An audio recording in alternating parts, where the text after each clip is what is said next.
नमस्कार, स्वागत है आपका बोलता है हिमाचल पर। आज है 14 मई 2024 और हिमाचल प्रदेश की आज की सबसे बड़ी खबरें हम आपके लिए लेकर आए हैं। हमेशा की तरह आप इस वीडियो को लाइक कर दीजिएगा। चैनल पर नहीं जुड़े चैनल को आप सब्सक्राइब जरूर करें। पेश है आज की सबसे बड़ी खबरें।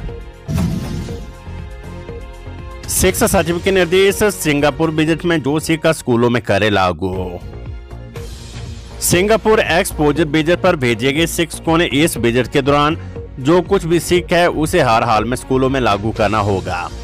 शिक्षा सचिव राकेश कंवर की ओर से सभी शिक्षकों को ऐसे निर्देश जारी किए गए हैं। सोमवार को शिक्षा सचिव राकेश कंवर ने समग्र शिक्षा की ओर से सिंगापुर भेजे गए शिक्षकों से सोमवार को शिमला में फीडबैक लिया। पहले दिन 100 शिक्षकों ने फीडबैक सेशन में भाग लिया। शिक्षा सचिव राकेश कंवर ने शिक्षकों से कहा कि वे सिंगापुर विजिट से सीख के अनुभवों को अपने स्कूलों में लागू करने के लिए कदम उठाए। इस विजिट के बाद उनके स्कूलों में अन्य स्कूलों की तुलना में फर्क नजर आना चाहिए। उन्होंने कहा कि सिंगापुर में टीचिंग में अपनाई जा रही बेस्ट प्रैक्टिस लागू करने के लिए शिक्षक अपने साथी शिक्षकों के साथ मिलकर काम कर सकते हैं। एसपी मंडी यूजी की वार्षिक परीक्षाएं आज से सरदार पटेल विश्वविद्यालय ने बनाए 72 परीक्षा केंद्र है। सरदार पटेल विश्वविद्यालय मंडी बीए, बीएससी, बीकॉम पहले और दूसरे साल की परीक्षाएं आज से शुरू करने जा रहा है। विश्वविद्यालय ने इसके लिए सभी जिलों में पुख्ता प्रबंध कर दिए हैं। परीक्षाएं प्रदेश भर में 72 केंद्रों पर आयोजित होने जा रही है। सभी केंद्रों पर परीक्षा सामग्री सहित वरिष्ठ अधीक्षक, सहायक अधीक्षकों सहित अन्य सभी परीक्षा अधिकारी तैनात कर दिए गए हैं। स्कूल शिक्षा बोर्ड धर्मशाला अब 13 जुलाई को होगी टीजीटी आर्ट्स व टीजीटी मेडिकल की टेट परीक्षा। हिमाचल प्रदेश स्कूल शिक्षा बोर्ड द्वारा आयोजित की जाने वाली टीजीटी आर्ट्स व टीजीटी मेडिकल अध्यापक पात्रता परीक्षा की तिथि में बदलाव किया गया है। अब दोनों ही विषयों की टेट परीक्षा 13 जुलाई को होगी। इससे पहले इन दोनों ही विषयों की परीक्षाएं 30 जून को निर्धारित की गई थी, लेकिन 30 जून को HPHAS परीक्षा भी निर्धारित है। ऐसे में कई अभ्यर्थियों को दोनों ही परीक्षाओं में शामिल होना था, लेकिन एक ही तिथि होने के चलते ऐसे संभव नहीं हो रहा था तथा कई अभ्यर्थी परीक्षा तिथि में बदलाव करने की मांग कर चुके थे। तिथियों में टकराव के कारण जनहित में फैसला लेते हुए स्कूल शिक्षा बोर्ड धर्मशाला द्वारा टीजीटी आर्ट्स और टीजीटी मेडिकल की टेट परीक्षाओं के आयोजन को 30 जून के स्थान पर 13 जुलाई शनिवार को पुनः निर्धारित की गई है। हिमाचल हाईकोर्ट प्रदेश में घटिया दवाओं के उत्पादन की बढ़ती घटनाओं पर कोर्ट चिंतित है। हिमाचल प्रदेश हाईकोर्ट ने प्रदेश में घटिया दवाओं के उत्पादन की बढ़ती घटनाओं पर चिंता व्यक्त की है। कोर्ट ने इसे रोकने के लिए दोषी दवा निर्माताओं और प्रयोगशालाओं के खिलाफ कड़ी सजा का प्रावधान करने पर विचार करने के आदेश जारी किए हैं।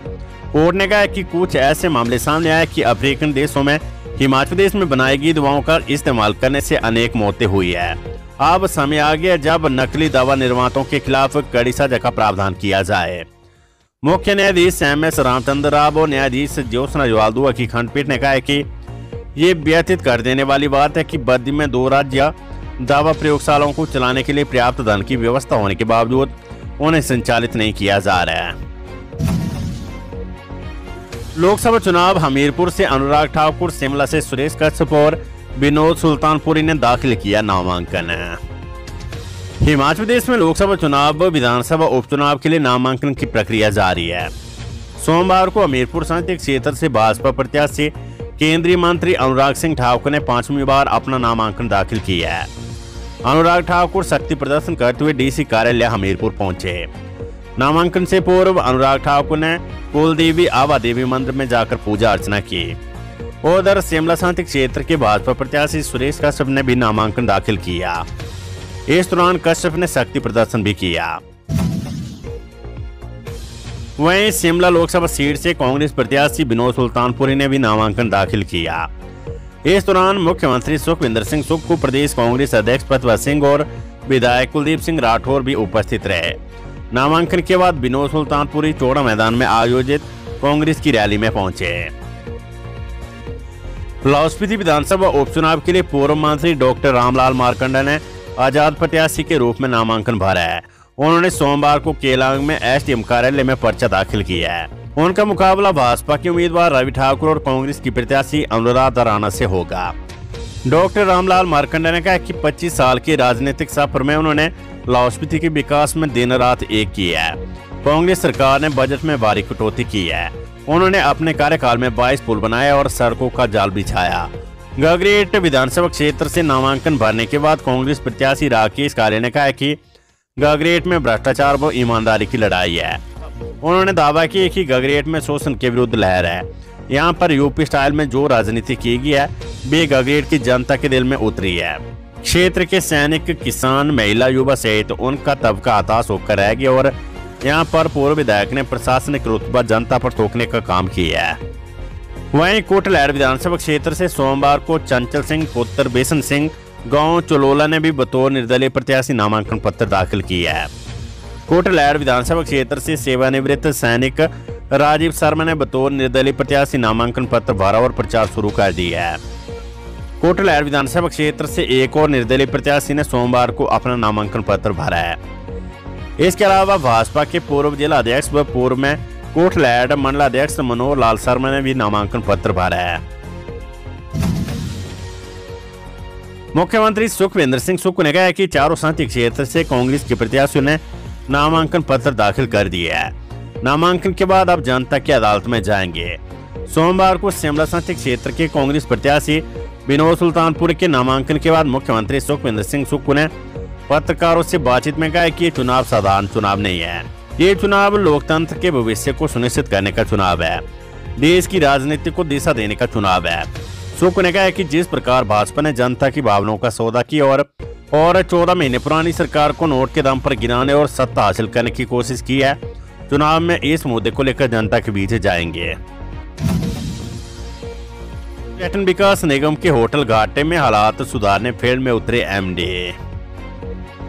हिमाचल प्रदेश पर्यटन निगम का होटल कारोबार कोविड के बाद से लगातार घाटे में चल रहा है। इस समय निगम के पास प्रदेश भर में 56 होटल है। एचपीटीडीसी के होटलों में लगातार बुकिंग कम आ रही है। इस समय निगम के होटलों में स्टाफ की कमी और प्रचार नहीं होना भी कारोबार में गिरावट के मुख्य कारण है। इस स्थिति को सुधारने के लिए एचपीटीडीसी के MD doctor Rajeev Kumar field में उतर गए हैं। चाटक धूप खेलने से मैदानी के साथ तपने लगे पहाड़ी क्षेत्र। नेरी में अधिकतम तापमान 40 पार है। मौसम खुलते ही हिमाचल प्रदेश के मैदानी व कम ऊंचाई वाले क्षेत्रों में अधिकतम तापमान 40 डिग्री सेल्सियस तक पहुंचने लगा है। चाटक धूप खेलने से लोगों के पसीने छूट रहे हैं। मैदानी के साथ पहाड़ी क्षेत्र भी तपने लगे हैं। सोमवार को 16 शहरों का अधिकतम तापमान 30 डिग्री सेल्सियस के पार दर्ज किया गया है। नेरी का अधिकतम तापमान 40.1 डिग्री सेल्सियस दर्ज किया गया है, जबकि उन्ना में 39 धोलाकुआं का अधिकतम तापमान 36.9 डिग्री सेल्सियस रिकॉर्ड किया गया है। मौसम विज्ञान केंद्र शिमला के अनुसार राज्य के मैदानी भागों में 19 और मध्य पर्वतीय भागों में 16 मई तक मौसम साफ रहने के आसार है। ऐसे में पारा और चढ़ने की संभावना है। 17 से 19 मई तक मध्य और उच्च पर्वतीय कुछ भागों में बारिश हो सकती है। कांग्रेस को झटका, पूर्व विधायक सुभाष चंद्र मंगलेट भाजपा में हुए शामिल है। हिमाचल प्रदेश के चौपाल से विधायक रहे सुभाष चंद्र मंगलेट ने भारतीय जनता पार्टी की सदस्यता ग्रहण की है। भाजपा राष्ट्रीय अध्यक्ष जगत प्रकाश नड्डा ने मंगलेट के भाजपा परिवार में आने पर प्रसन्नता व्यक्त की है। शिमला घूमने आए तमिलनाडु के पर्यटक और हॉर्स राइडर की संदिग्ध मौत। शिमला में एक पर्यटक और रेज मैदान पर हॉर्स राइडिंग की संदिग्ध अवस्था में मौत हो गई है। मैदानी इलाकों में पड़ रही गर्मी से राहत पाने के लिए हिमाचल का रुख करने वाले पर्यटकों के साथ मामले गाय बगाए घटित होते ही रहते हैं।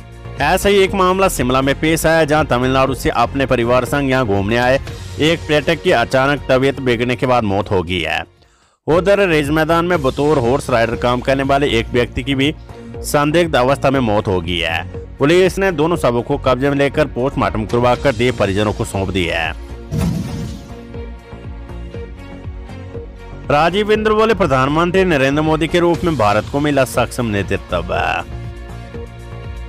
भाजपा के प्रदेश अध्यक्ष डॉक्टर राजीव बिंदु ने कहा कि प्रधानमंत्री नरेंद्र मोदी के रूप में भारत को सक्षम नेतृत्व मिला है। इसका प्रमाण उनके 10 वर्ष का कार्यकाल है, जिसमें देश की आंतरिक सुरक्षा में परिवर्तन नजर आया है। डॉक्टर राजीव बिंदु ने हजारी बयान में कहा कि कांग्रेस के नेता कह रहे कि पाकिस्तान के पास एटम बम है, इसलिए उनसे दोस्ती कर लो। ऐसे में कांग्रेस नेता पाकिस्तान के नाम पर डराने और धमकाने का प्रयास कर रहे हैं।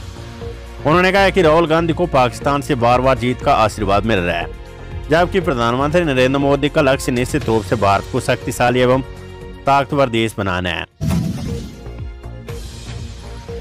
तो ये थी हिमाचल प्रदेश की आज की सबसे बड़ी खबरें। हमेशा की तरह आप इस वीडियो को लाइक कर दीजिए और हमारे चैनल बोलता है हिमाचल को आप सब्सक्राइब जरूर करें। नमस्कार, जय हिंद, जय भारत।